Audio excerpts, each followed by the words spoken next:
Bom dia, irmãos.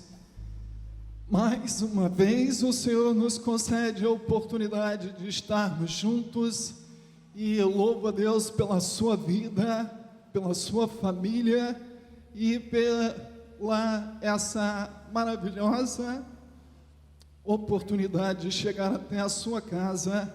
E eu quero te convidar, não para que você venha assistir o culto, mas eu quero te convidar a você fazer desse momento o seu momento de cultuar também ao Senhor. Reúna aí a sua família, se for possível, e aproveite esse momento para juntos estarmos cultuando ao Senhor.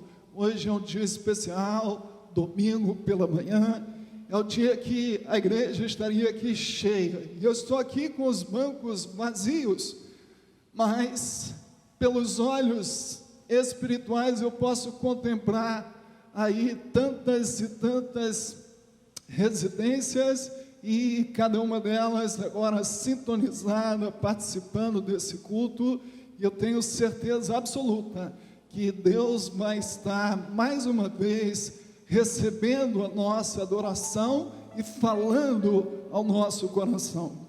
E eu quero abrir esse culto nessa manhã. Eu quero convidar você para fazermos uma oração, mas não vamos pedir nada nessa manhã. Nessa manhã, eu quero te convidar só a agradecer a Deus. O salmista, escrevendo no Salmo 92, ele diz: bom é rendermos graças ao Senhor e cantar louvores ao Altíssimo. Eu quero te convidar a fazer essa oração junto comigo. Talvez as coisas não estejam como você gostaria que estivesse, mas eu quero, pela fé, que você encha o seu coração de gratidão a Deus.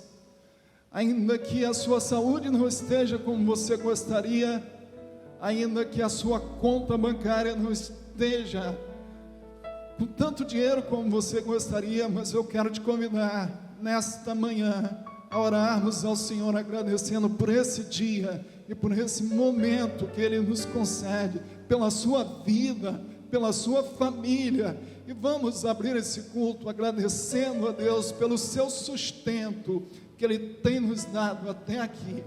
Senhor, nós queremos, Pai, expressar a nossa gratidão.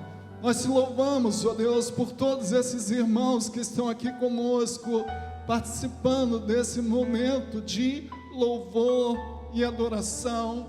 E nós louvamos por cada um desses que estão em casa, Senhor. Nós queremos agradecer porque o Senhor tem guardado a cada um deles, o Senhor tem preservado com vida, Senhor. Que privilégio, nós estamos vivos e nós podemos te louvar nessa manhã, e nós somos gratos, Senhor, por tudo que o Senhor tem feito. Ó Deus, mesmo por esse grande vento que sopra sobre o nosso país, nós te louvamos, ó Deus, porque nós sabemos que o Senhor está no controle, e assim que o Senhor determinar, as ondas vão se acalmar, os ventos vão sossegar e haverá bonança.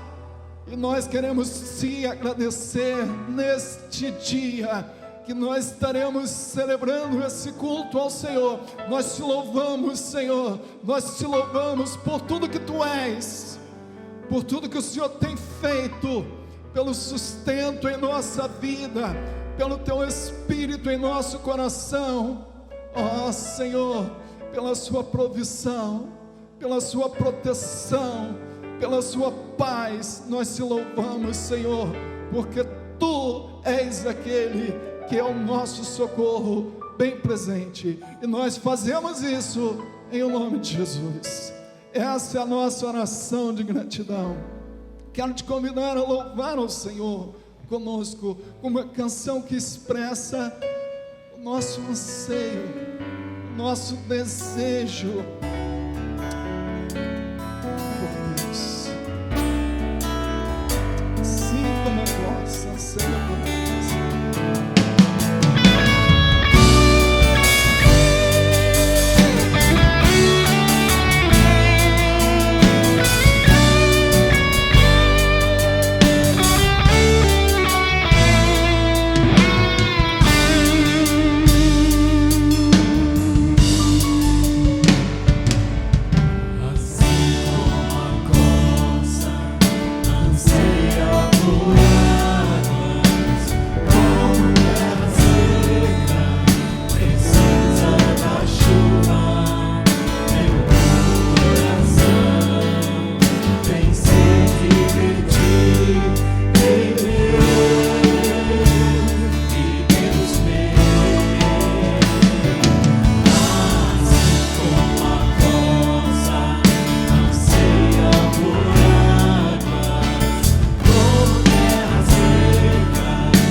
oração que nós fazemos, que a chuva do Senhor possa estar inundando o nosso coração nesta manhã que estamos aqui para louvar o Senhor, e vamos continuar adorando Ele.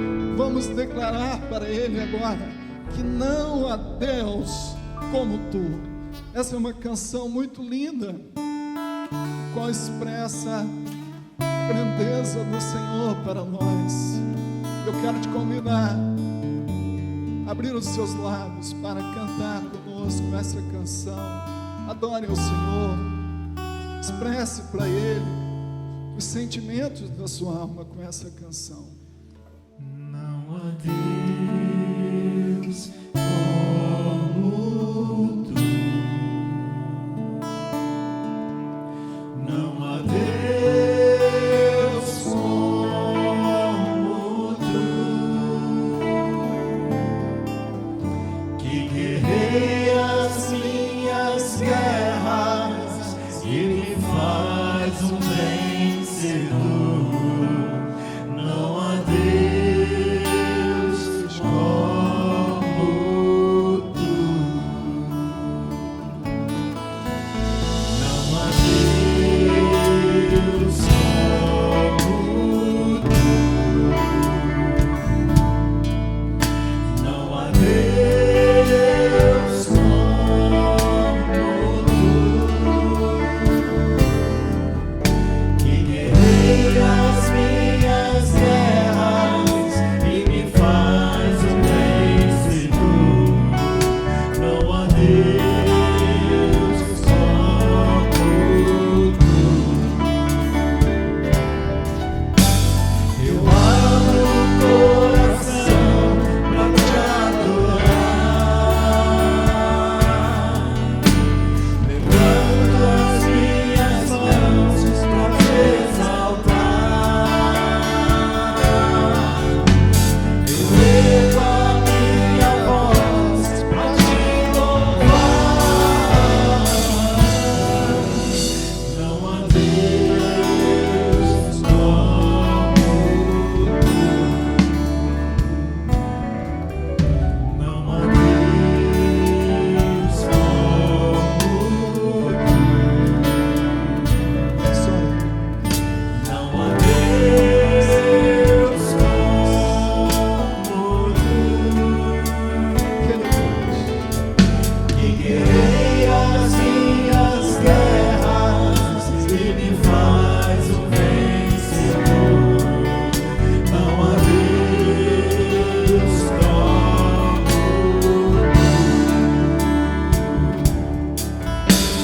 Eu abro o coração pra te adorar, levanto as minhas mãos pra te exaltar. Eu levo a minha voz pra te louvar. Não há Deus como Tu, não há Deus como Tu. mais uma vez. Não há Deus como Tu.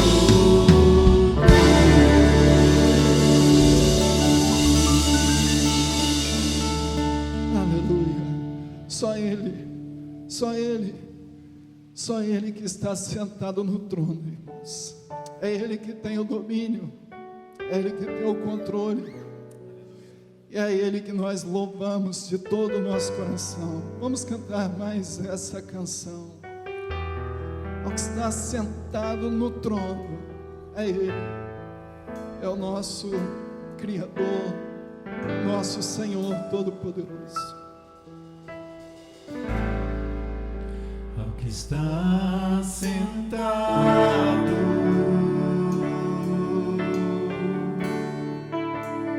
no trono,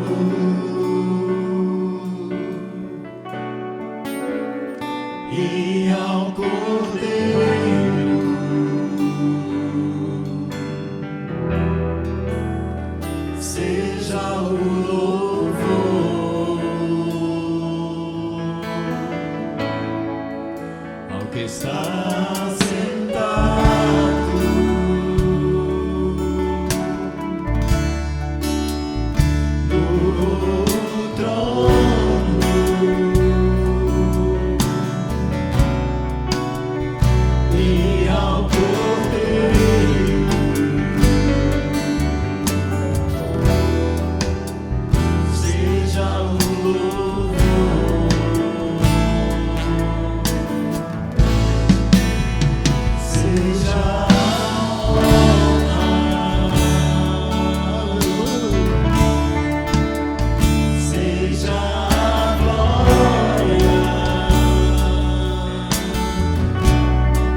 Queridos irmãos, antes de nós compartilharmos uma palavra do Senhor com você, eu quero dar aqui alguns avisos. Nosso bispo está lembrando que no primeiro domingo de junho, nós teremos a nossa Santa Ceia.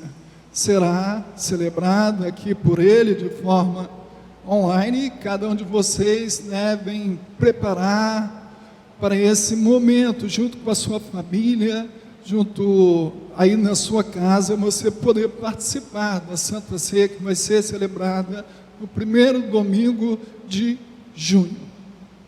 Também quero te pedir, se você ainda não convidou ninguém para poder participar desse culto, nos ajude a semear a palavra do Senhor.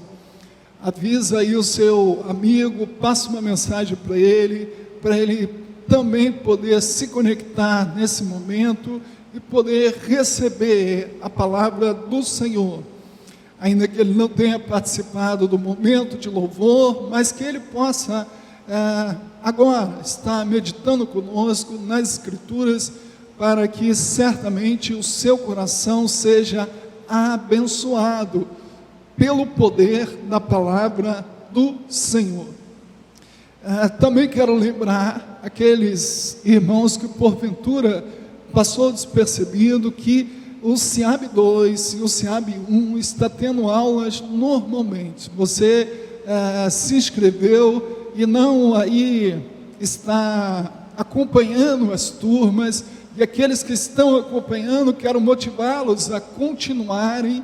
Nossos professores têm feito um trabalho com muita dedicação, ministrando aulas online. Então quero convidar, se você não está acompanhando, que você aproveite esse tempo, mesmo sem estarmos juntos fisicamente. As aulas estão acontecendo através dos grupos de WhatsApp, através das videoconferências pelo Zoom, enfim, as aulas estão sendo ministradas e você é muito bem-vindo. Mas eu quero compartilhar com você nessa manhã uma palavra que está no Evangelho de João. Quero te convidar a abrir a palavra do Senhor no Evangelho de João, capítulo de número 11, versículo de número 3 e 4, estaremos lendo aqui. Esse é o relato bem conhecido, que trata da ressurreição de Lázaro, e existe aqui uma mensagem muito útil e necessária para o nosso coração, nesses tempos que nós estamos vivendo. Então, estaremos lendo agora o Evangelho de João, capítulo de número 11, versículo de número 3 e 4, nos diz assim: mandaram, pois, as irmãs de Lázaro dizer a Jesus: Senhor, está enfermo aquele a quem amas. Ao receber a notícia, disse Jesus: esta enfermidade não é para a morte, e sim para a glória de Deus, a fim de que o Filho de Deus seja por ela glorificado. Esta é uma passagem bem conhecida, a ressurreição de Lázaro. E nós queremos compartilhar com os irmãos essa palavra, e para que nós consigamos entender a grandeza e o propósito desse milagre aqui registrado no Evangelho de João, quero fazer aqui algumas considerações iniciais sobre esse texto aqui do capítulo 11, onde João relata a ressurreição de Lázaro. Primeira coisa importante nós sabermos que esse lugar onde Lázaro morava, a aldeia de Betânia, ela ficava a apenas 3 quilômetros de Jerusalém. E lembrando que Jerusalém era o centro, a cidade principal daquele povo, porque nela estava o templo, porque nela concentrava todas as atividades religiosas daquela nação. Jerusalém, portanto, era muito importante, e Lázaro morava bem perto de Jerusalém. Tanto morava perto que, diz o texto, que muitas pessoas vieram de Jerusalém para consolar lá Marta e Maria.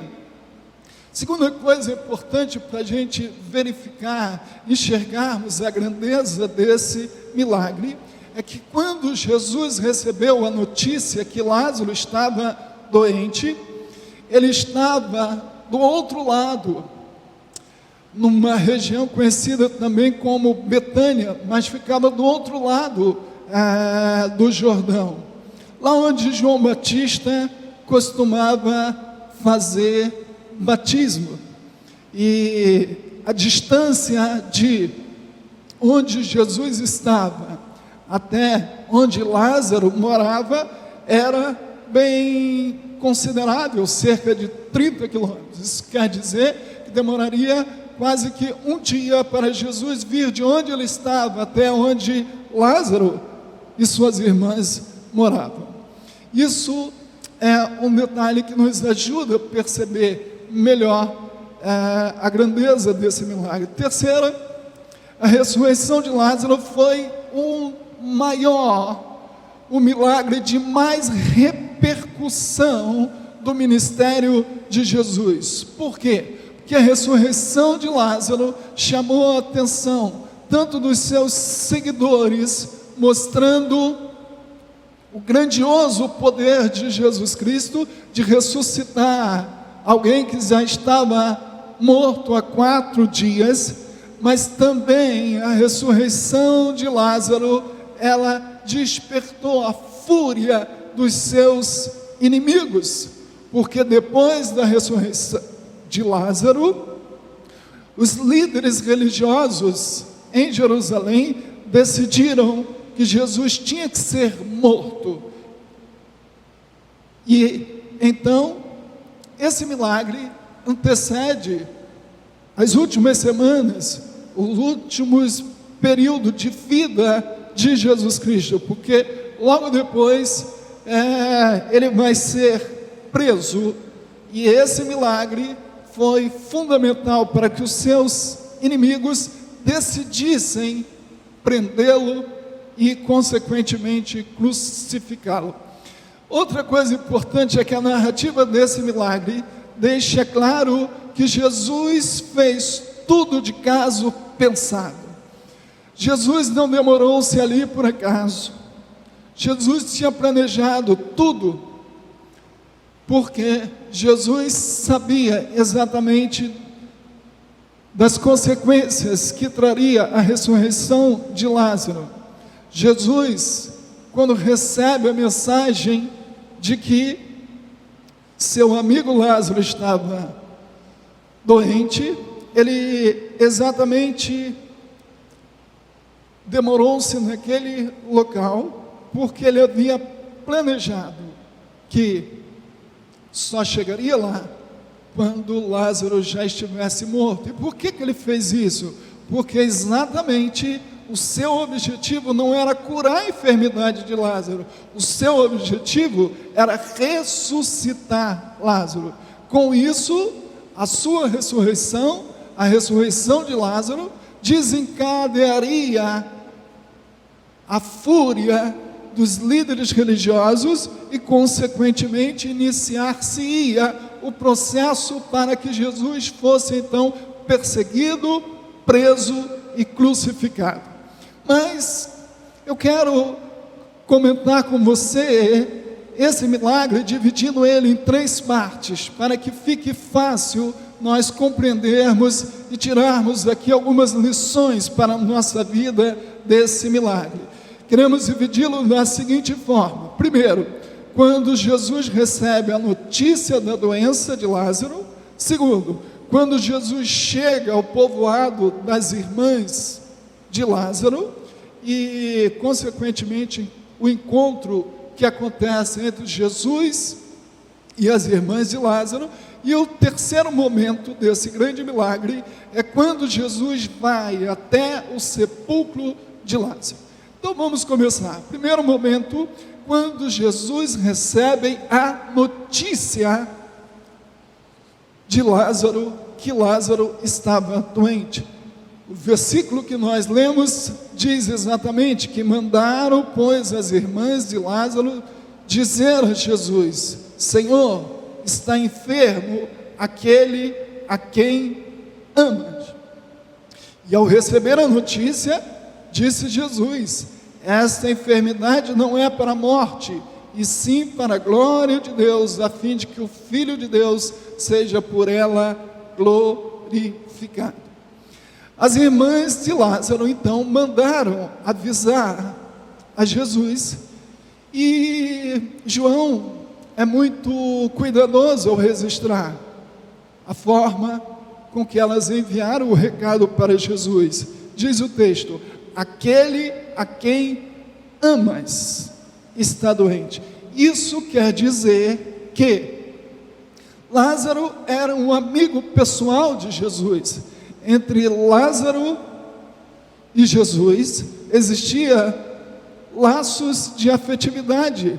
Lázaro e suas irmãs eram pessoas da mais íntima consideração de Jesus. Tanto é que o texto diz, no versículo 5, que Jesus amava Marta, a sua irmã e a Lázaro. Isso quer dizer então que os laços de afetividade que existiam entre Jesus e a família de Lázaro eram muito fortes, a ponto de João perceber e de João registrar esse grau de afetividade que existia. Então observe as palavras: aquele a quem amas está doente. Foi dessa forma que Jesus recebe o recado das irmãs de Lázaro: aquele a quem amas, Senhor, está doente. Primeira coisa, santos irmãos, que nós aprendemos nessa lição, é que mesmo a família de Lázaro, sendo uma família amada por Jesus, ela não ficou isenta de passar pela adversidade e pelo sofrimento.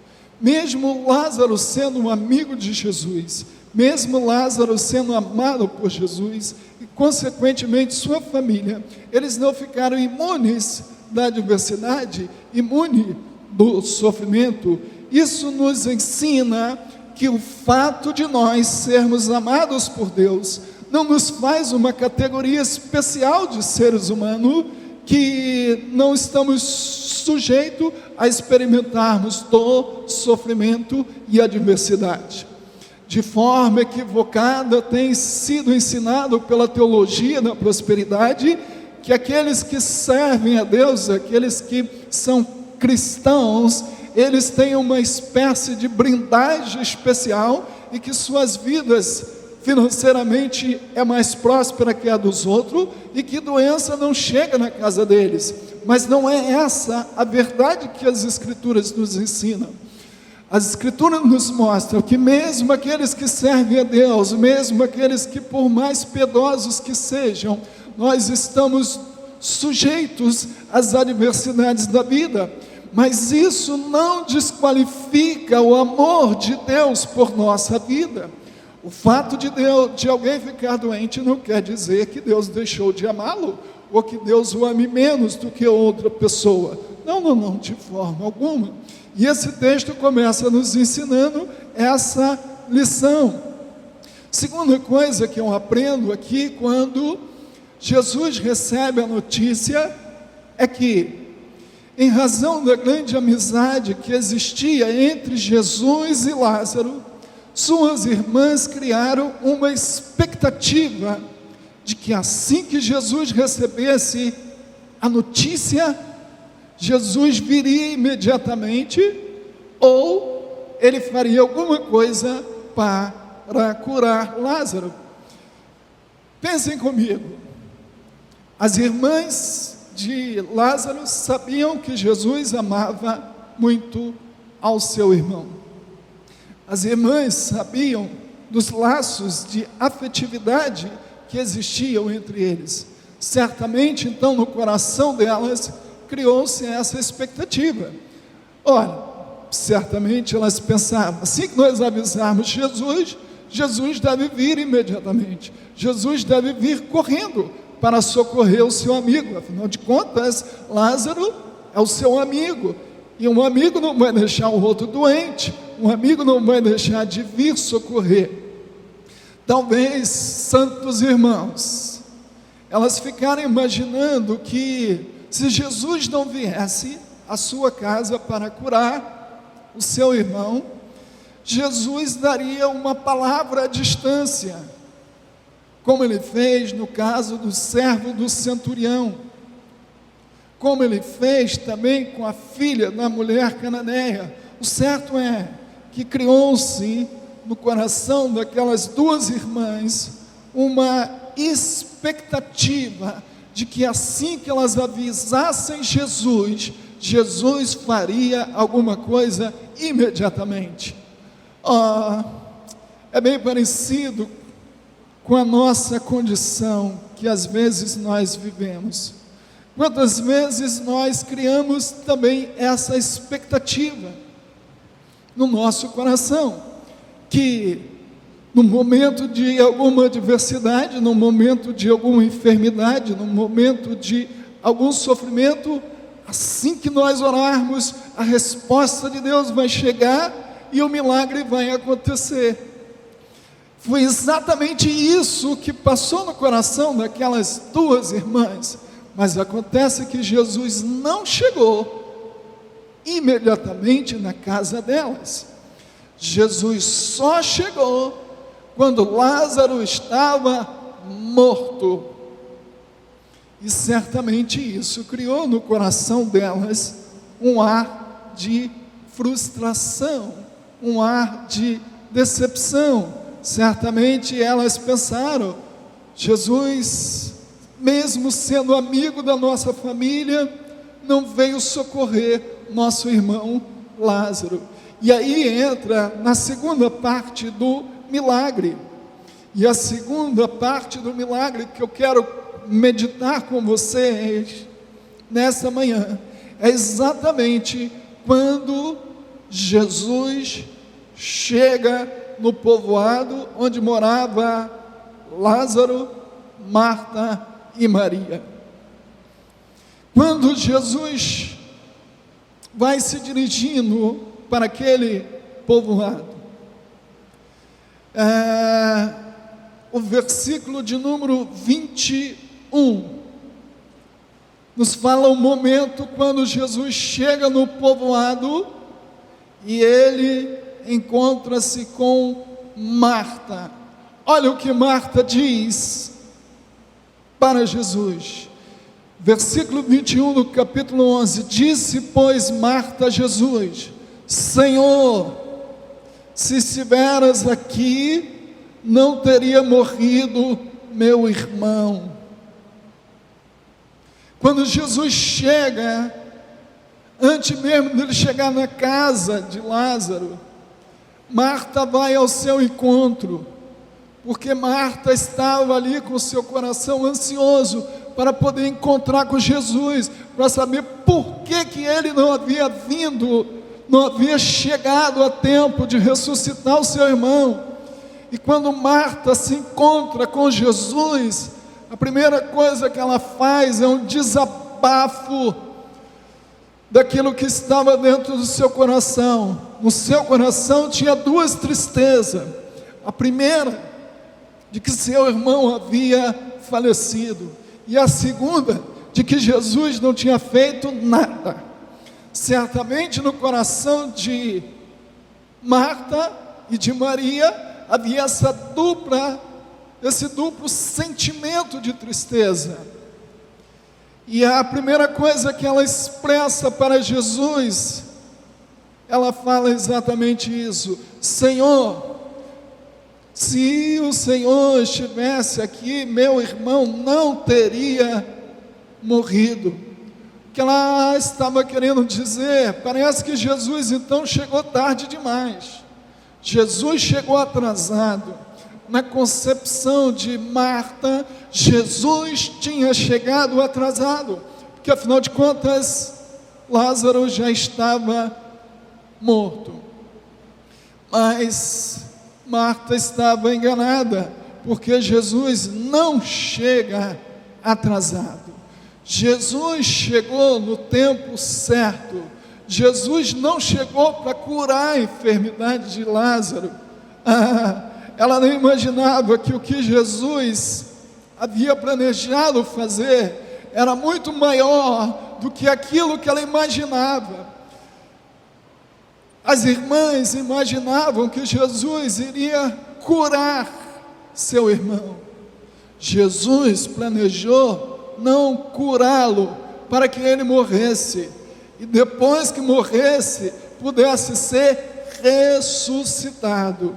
Ou seja, o que Jesus planejou fazer era muito maior do que o que Marta e Maria esperavam que ele fizesse. Santos irmãos, isso nos ensina que, primeiro, Jesus nunca chega atrasado. Fala aí onde você está na sua casa, repita comigo aí: Jesus nunca chega atrasado. Jesus sempre chega no momento certo. Não imagine que ele vai chegar atrasado. Não. Ele não vai chegar atrasado. Ele sabe o que você está passando, Ele está vendo o que você está vivendo, mas Ele tem tudo sob controle dEle. A sua vida está na mão dEle, a vida do seu marido está na mão dEle, a vida dos seus filhos está na mão dEle, a vida da empresa onde você trabalha está na mão dEle. Tudo que você tem está na mão dEle. Nós estamos na mão dEle, esta terra está na mão dEle, esse planeta está na mão dEle, todas as galáxias que existem no universo estão na mão dEle. Ele tem o controle de todas as coisas e Ele nunca chega atrasado. Ele faz tudo no tempo certo e no momento certo. Não diga para Jesus que Ele chegou atrasado. E não imagine que ele está atrasado, porque o que ele planejou fazer para Lázaro, o que ele planejou fazer naquela família, ultrapassou os limites da expectativa de Marta e de Maria. Mas outra coisa que eu aprendo aqui nesse texto é que nós temos a tendência natural de querermos limitar o poder de Jesus. Essas irmãs disseram: Senhor, se o Senhor chegasse aqui há mais tempo, estaria resolvido o problema, mas agora não adianta mais, ele já morreu. Ou seja, elas imaginavam que Jesus podia curar Lázaro, mas elas não imaginavam que Lázaro já morto, e já enterrado, e já há 4 dias, que ele poderia ser ressuscitado.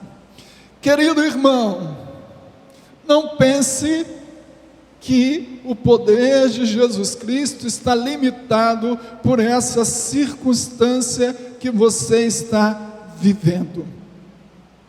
Jesus é poderoso para fazer um milagre a qualquer tempo.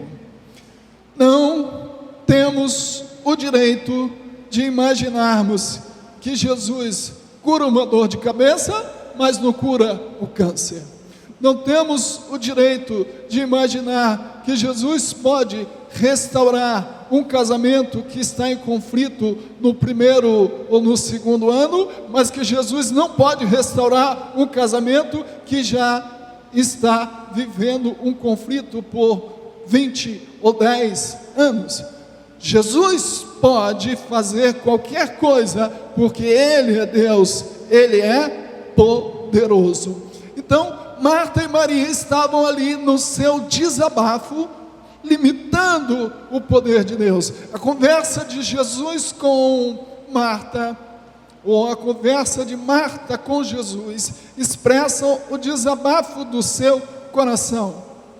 Mas é interessante que Não só Marta expressa o desabafo do seu coração, quando Marta vai e avisa sua irmã Maria, Maria sai em direção a Jesus Cristo, e Maria também, ao chegar perto de Jesus, diz o texto que ela cai de joelhos a Jesus, e ao cair de joelhos, ela também fala a mesma coisa: Senhor, agora é tarde demais, se o Senhor tivesse chegado antes, podia fazer alguma coisa, agora ele já morreu. E aí nós passamos para a terceira etapa desse milagre. A primeira, quando Jesus recebe a notícia da doença do seu amigo Lázaro.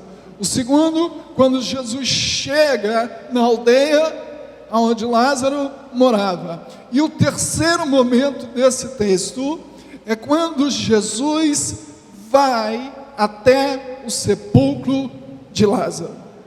Diz aqui o versículo 34 do capítulo 11. Capítulo 11 e o versículo de número 34 diz: e perguntou: onde o puseste? E eles responderam: Senhor, vem e vê. Jesus então, depois de conversar com Marta e Maria, depois de anunciar para elas que o irmão delas iria ressuscitar, mas elas não entenderam. Elas imaginaram que Jesus estava falando da ressurreição do último dia. Às vezes, Deus nos fala algumas coisas e nós não entendemos, até pelas Escrituras. Às vezes nós lemos uma coisa e entendemos outra. Assim como Jesus falou com elas que o irmão delas iria ressuscitar, elas imaginaram que ele iria ressuscitar na ressurreição do último dia. Mas não era isso que Jesus estava falando. Jesus dizia que ele iria ressuscitar ali, naquele momento. Jesus então pede para que o levassem até o sepulcro. Observação: foi Jesus quem pediu para levarem até o sepulcro. Por que isso é importante? Porque para aquela família, irmãos, o caso já estava encerrado. Ele já estava morto, ele já tinha encerrado, já tinha sido enterrado, já há 4 dias, o corpo já estava no processo de decomposição, não tinha mais esperança, não tinha mais o que fazer, o corpo já estava em decomposição, o próprio texto diz, já cheira mal. Existem algumas situações na nossa vida que nós agimos exatamente como Marta e Maria, ou seja, às vezes existem situações que nós já cansamos de orar, nós já paramos de orar, nós já achamos, nos conformamos com aquela circunstância e a gente simplesmente diz que entregou na mão de Deus, mas na verdade a gente perdeu foi a esperança, a gente perdeu foi a fé que aquilo possa mudar. Mas olha que coisa linda, Jesus pede para o levarem até o sepulcro. O que isso nos ensina? Nos ensina que não existe situação definitiva que não seja possível o Senhor alterá-la, ou o Senhor mudá-la. Mesmo aquelas situações que já estão esquecidas, mesmo aquele filho que você acha que não tem mais jeito, afinal de contas, ele já está no mundo das drogas, afinal de contas, ele já diz que não tem mais jeito para a sua vida. Mas, queridos irmãos, assim como Jesus pede para o levarem até o sepulcro, é porque ele queria mostrar àquelas mulheres, mostrar aquele povo, aos seus discípulos, o seu grande poder para ressuscitar Lázaro. Então Jesus, quando chega até ao sepulcro, Jesus dá uma estranha ordem, para que eles tirassem a pedra do sepulcro. Essa é uma ordem muito estranha, não só por... Volto a repetir, foi Jesus quem pediu para o levarem até o sepulcro. Para aquela família, o caso já estava encerrado, não tinha mais esperança. Afinal de contas, Lázaro já estava morto há 4 dias. Mas Jesus pede para que o levem até o sepulcro. São aquelas situações da vida que às vezes nós imaginamos que Deus não vai mais mover, Deus não vai mais operar, já nos conformamos com ela. Mas Jesus está interessado em fazer com que Lázaro ressuscite, para que o seu nome seja glorificado. E quando Jesus então é levado até o sepulcro, Jesus dá uma estranha ordem para que eles tirassem a pedra, para que eles abrissem o sepulcro, mesmo aquele mau cheiro que era horrível, que já estava de 4 dias em decomposição. Mas Jesus dá essa ordem estranha para abrirem o sepulcro, porque Jesus tinha em mente ressuscitar Lázaro diante daquelas pessoas. Queridos irmãos,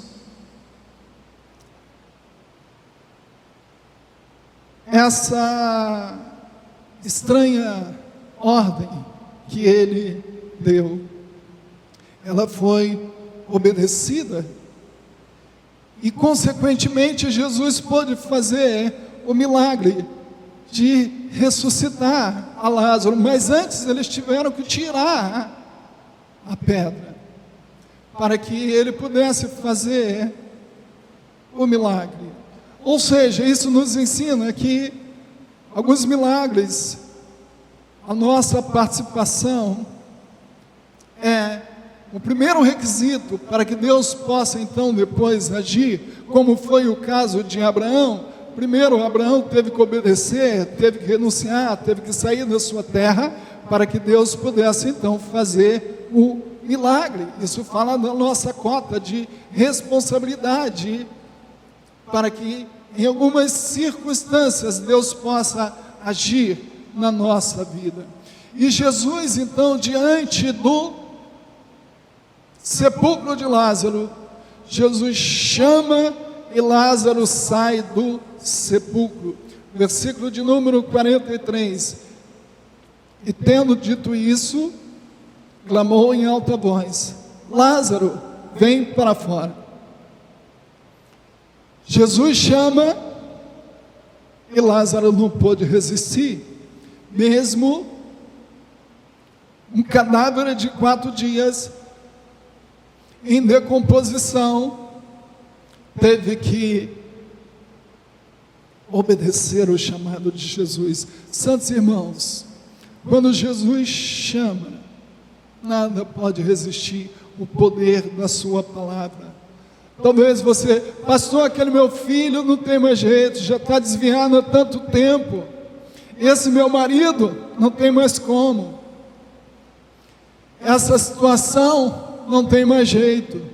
Queridos irmãos, o poder que ressuscitou a Lázaro, da palavra de Jesus, é o mesmo poder que pode atuar nessa situação da sua vida.